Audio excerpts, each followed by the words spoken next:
What is happening in Iran and why is it so important? Before the Islamic Republic of Iran was founded in 1979, it was a country that was progressive compared to neighboring countries when it came to women's rights.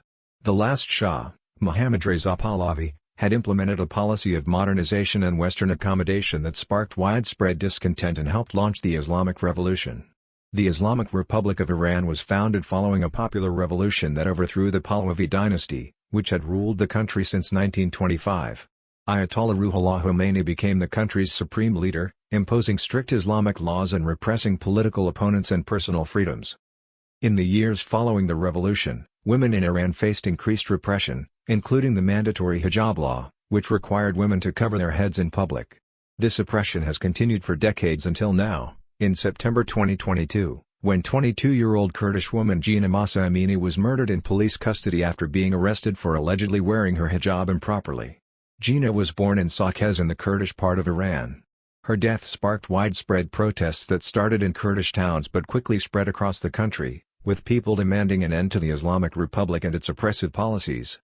The government responded with a wave of violent crackdowns and executions, but protests continued. There are several reasons why the protests in Iran have intensified. One of the main reasons is the economic situation in the country, where many Iranians feel insecure and worried about their future. In addition, the political climate in Iran has long been harsh and oppressive, which has contributed to a sense of frustration and anger among many people. The protests have also been inspired by the increased access to the internet and social media, which has allowed protesters to collaborate and spread their messages to a wider audience.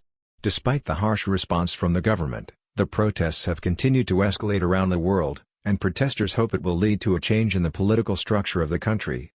The number of protesters killed and detained during the demonstrations in recent months is unclear, but according to reports, over 500 protesters and children have been killed and over 18,000 protesters arrested. Many of them have been sent to the Notorious Evin prison in Tehran, where it is suspected that they are being tortured by the government. It is unclear what the future holds for the protest movement in Iran, but it is clear that the people are demanding change and are willing to stand up for their rights. You can help support the Iranian protesters by writing to your local politicians and drawing attention to their situation, putting pressure on international organizations to act to protect human rights in Iran, and by spreading information about the situation in the country through social media and other channels. Jian, Azadi, women, life, freedom.